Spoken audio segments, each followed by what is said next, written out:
ఇప్పుడు ఈ చిన్నదని పేరు టాలీవుడ్లో ఎక్కువగా వినిపిస్తుంది. రీసెంట్గా సంక్రాంతికి వస్తున్నాం సినిమాతో భారీ హిట్ అందుకుంది ఈ ముద్దుగుమ్మ. ఐశ్వర్య రాజేష్ తమిళ్లో మంచి క్రేజ్ తెచ్చుకుంది. అక్కడ వరుసగా సినిమాలు చేసి పాపులర్ అయ్యింది. ఐశ్వర్య రాజేష్ జనవరి 10, 1990లో చెన్నైలో జన్మించారు. ఆమె తండ్రి రాజేష్ 80వ దశకంలో తెలుగు చిత్రసీమలో స్టార్ హీరో. ఎన్నో హిట్ చిత్రాల్లో నటించారు.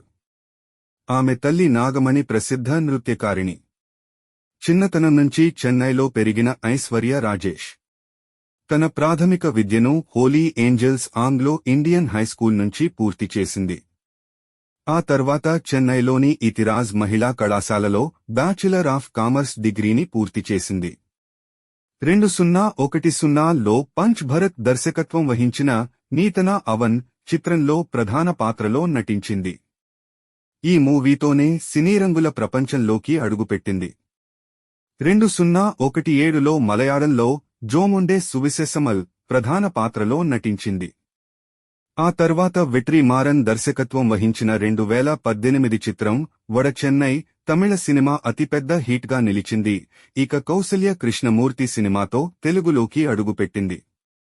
ఆ తర్వాత వరుసగా miss match, world famous lover, టక్ జగదీష్, రిపబ్లిక్ సినిమాల్లో నటించింది.